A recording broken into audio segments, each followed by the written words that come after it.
کله کله په ژوند کې له داسې انسانانو سره حتما مخ کیږو چې یا سهوا او یا عمدن داسې پوښتنې مطرح کوي چې هغه لپاره به عادي خبره وي، خو بل انسان ته پرې سخت خفګان او تاوان رسیږي.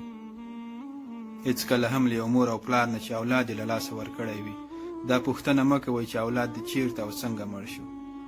یا له یو بل انسان نه چې مور او پلار یې له لاسه ورکړي وي دا پوښتنه مه کوئ چې څنګه مړ شو او چیرته مړ شو. ستاسو لپاره به عادي خبرې، خو هغه انسان زړه ته پرې سخت تکلیف رسیږي.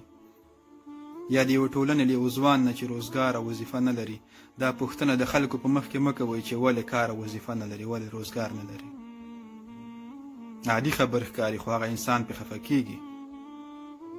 کله هم له یوه ځوان نه له یوې پیغلې نه دا پوښتنه مه کوه چې واده یې نه وي کړی او ته پوښتنه وکړې چې ولې واده نه کوې، څه مشکل دی. حتما به یې په ژوند کې مشکلات او ستونزې وي، بلکې د دې پر ځای دعا ورته وکړه چې الله تعالی یې غوره او بهترین ژوند په آینده کې نصیب کړي. کله هم له یو بې اولاده انسان نه، خصوصا میرمنو نه، ښځو نه دا پوښتنه مه کوه چې ولې ماشوم نه لري، ولې اولاد نه لري. پر ځای دعا ورته وکړه چې الله تعالی یې له دغه ستر نعمت څخه برخمن کړي تر څو یې زړه خوشحاله سي.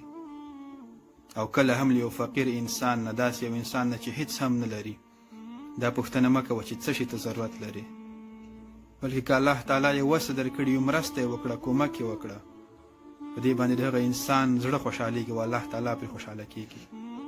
او کله هم د یو انسان د خوشحالۍ لپاره په بل انسان باندې مسخرې او ملنډې مه وهئ. دا کار د الله تعالی د قهر او غضب سبب ګرځېږي او ډېر سخت پرې خفه کیږي. رسول الله علیه الصلاة والسلام فرمایي په تاسو کې بهترین او غوره مسلمان مؤمن هغه څوک دی چې هغه څه چې د ځان لپاره خوښوي د بل مسلمان لپاره یې هم خوښ کړي. السلام علیکم ورحمة الله وبرکاته.